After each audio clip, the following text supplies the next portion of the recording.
City police said Jensen was using her residence to facilitate prostitution, including with an individual under the age of 18, which obviously is a felony, and she was charged with that, and then a misdemeanor for resisting arrest. During a court appearance in 2011 in a circuit court Manchester District Division, Jensen repeatedly dozed off while waiting to be arraigned. Imagine that. You're in court, you're dozing off, you're going to be arraigned. Anyway, let's continue. Police expressed concern about the 2 suicide attempts made by Jensen after her arrest, claiming she attempted to strangle herself with shoelaces when she was left alone briefly in an interview room at the police department in Manchester. After she was taken into to Elliot Hospital, she had then again attempted to strangle herself with the ties from the hospital Johnny. Jensen has featured in local media outlets and as the Fugitive of the Week on October 17th, sparking numerous tips to the Marshals Fugitive Task Force here in New Hampshire, pointing investigators to the Charlotte, North Carolina area. Tuesday last week, the U.S. Marshals Fugitive Task Force located Jensen at a motel on Reagan Drive in Charlotte, where she was arrested without incident. Jensen will be charged as a fugitive from justice based on the outstanding New Hampshire arrest warrant and will be held at Mecklenburg County Jail pending her initial court appearance and eventually return to New Hampshire. Additional sex offender registration charges are possible in North Carolina, where she failed to register as a sex offender in the state as required anyway. Can I interrupt you real quick? Go ahead. Am I a good guy in this or a bad guy? You are definitely a good guy. Oh, good. Because I don't want to get stopped on the street and, people approach me. My problem, sometimes when I'm reading stories like this, I'm perusing and everything, and what caught my eye was Mad Mike, and I'm like, oh no, please don't tell me this is true. And then I'm like, wait, okay, it was the cops, and their fake name was Mad Mike, and I'm like, okay, I can breathe now, I can, ooze. And this happened in friggin' Manchester. In Manchester, New Hampshire. Holy shit. Imagine that. Wow. So, does that surprise you? Oh, this day and age, nothing surprises me. Yeah, I was going to say that doesn't surprise me. $150, that's a bargain. No, I'm kidding. I don't know. I'm just kidding. I don't know. What do you get for $150? I don't know, and I don't want to know. Oh, okay. Especially with a 16-year-old girl. I mean, the girl's underage. Hello, what you get a menu for that? It's like if you want to if you do what you want with your life once you're an adult, but to get teenagers involved and get them, I hope she gets. I really hope she spends a long time. The death penalty, right? Let's give her the death penalty. I'm pro death penalty, everybody. Pro death penalty. You break the law, you should be. Well, it's because I'm pissed. Goddamn freaking Patriots. Patriots should get the death penalty. Sorry, I didn't mean that. Oh, I know you're a little distraught about the Patriots. It's gonna be okay.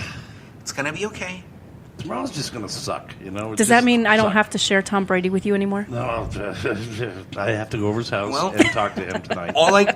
Just do what I'm going to do. Just avoid ESPN, SportsCenter, all the sports talk radio shows for the next 3 days. Yep. Everything will be fine. So I won't be listening to the radio. Don't watch ESPN's top 10 list because something of that is going to be on there, and the not so top 10.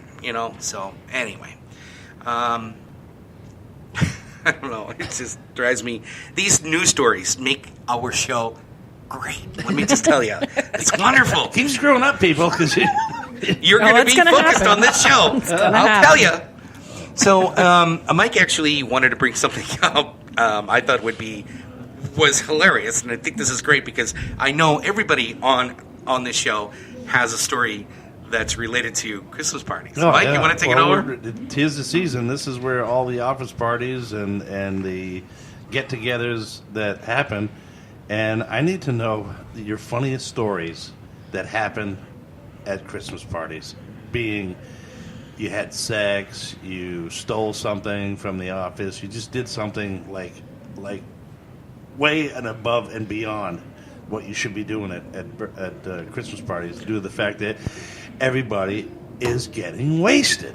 So most of the time. I'm going to throw that out there, and I'd love to see a response from people, and we'll continue this for next week too, because I want to see if anybody has added stories. But do you have any funny stories of? Let's do the ladies first, if you will. Ladies go first. Let's be the Kim? gentlemen. So Kim, Aaron, we're looking at you, ladies. So there's a lot. Really? Top two. Hey, That's all I was going to say, and I'm not going to name the company I worked for at the time, or if it's, but I'm going to have to say, long time ago in my 20s, this Christmas party, because it was, it was it was held at a boss's house, and of course you get alcohol involved, and everything goes down south from that point. And at that time, I'm trying to. So me and my best friend, we both worked for this company. So we go to this party, and we get drunk. We're in our young 20s, of course. Woohoo! So she proceeds to get sick, and the closest thing to her was this vase. Yeah. So she leans over and pukes in our boss's vase. Unbelievable. It doesn't say a thing. No, what are you going to say? Excuse me, I'm just puked in your vase. So this gets better. So at that point, I'm like, well, let's get to the bathroom. We need to clean you up. What the heck are we going to do? So at that point, I'm panicking. So we go in the bathroom, and we walk in on people doing it. The woman's up on the sink, and so it just got way worse. Can you describe how they were doing it a little bit more? Oh my God. Let her continue her story. Come on. So my friend walks in anyway, because she's gonna puke and needs the toilet. So you've got two people that you catch in the act, and she just walks right in anyway. Thank God nobody ever found out who puked in his vase, but it was a story that went around for months. Nice. Months. That was awesome. That's horrible. That's disgusting. I don't even know where to start. I've got way too many. Go ahead. Do your top one. The best story you got. It could be at a club. It could be at a private show. It could be at your house. You had a Christmas party at your house. One of those. So, the one that really sticks into my head is growing up, we always went to my aunt and uncle's house for Christmas Eve. And every year, my uncle would get shit-faced. And he would read The Night Before Christmas. Well, one year, everything came out in a swear. So instead of 'twas the night before Christmas, it was twats the night before Christmas. And the whole story was just full of swears, and the kids had no idea. And we're all dying, because we're all shit-faced in the kitchen, and we're listening to this, and we're all dying laughing. Because every single word was like, he's like, who the fuck opens the shutters? And he's just going, and the kids are just like, they had no idea what the hell was going on. And we're all, to the point where I think my cousin pissed his pants. Nice. There's got to be one with you, Bernie, that you were involved. Yeah, it's gotta be. Well, not me in particular, but my office was involved. I can tell you this. Right. So Jesus there Christ. was before I, had the life of a DJ and all this good stuff. I was an IT geek, and I was an executive. I was a director at this particular company. My office was on the executive floor. I had a corner office. On the other side of the corner office, on the other side, there was another corner office, and it was the chief executive officer. We all were on that same floor. We decided to have the party up on that floor, so we had 260 people up there. Large floor, and it was catered. It was booze. There was a bartender there. There was food and all kinds of stuff. And then, we all got drunk. But then, what was it? We closed the office for 2 days because the party was a Thursday or a Friday or something like that. And then we all returned back on Tuesday. Well, I come back the following week, go into my office, and my office was destroyed. I go in my office. The first thing I see on my desk, I had a beautiful wooden desk. First thing I see is the shape of an ass on the edge of my office. Okay, so and I'm like, that's the shape of an ass. I don't know whose shape of an ass this is, but I know what was going on in my office. Lovely. The next thing I see Condom. Gotta On be a the condom. floor. Gotta be a condom. Oh, God. was two condoms. Oh. Two condoms. You cheeky So bastard. I don't know exactly what particular happened. The next thing I find in my drawer in my office was this candy cane. Oh, no. It was, it was folded over, and I'm not sure if this candy cane was used in this particular it was. fornication. I don't know. But let me just say this right now. I was horrified. I literally had to call maintenance and go, get your asses up here now. Nice. So they cleaned and sanitized the poor cleaning lady. It could have comes been a in guy's ass too on your table, so I started to bring it to you.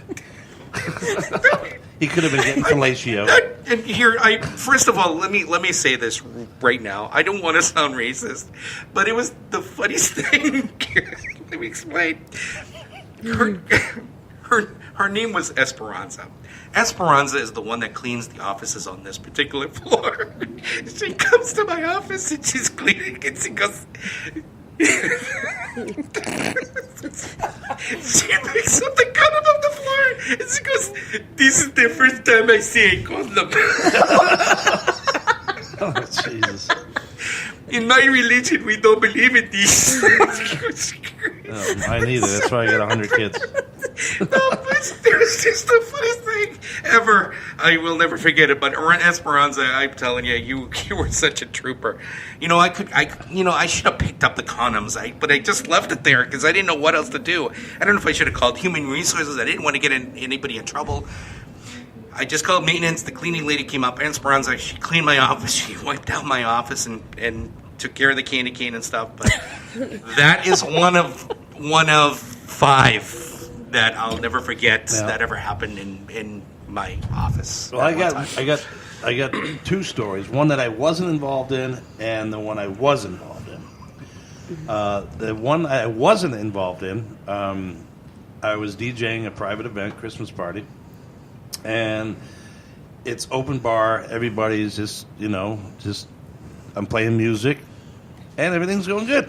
Well, all of a sudden, the meal ends, and I'm getting ready to rock the dance floor, and a huge fucking brawl breaks out, man. No. Huge. Like, I had to shut all the shit down because shit's flying. And then the owners of the facility were like, shut it down. Everybody go home. We're done here. So I was there for a good hour and got paid all my money. And I was like, nice. Thank you. And my second story was I was at a Christmas party, and I never drank. And this is when I was in my 20s, or I think it was even before. That was before then. Before you were 21? Yeah. Well, yeah. No. Well, and I was down at a friend's house, and there was probably about 50 people in there.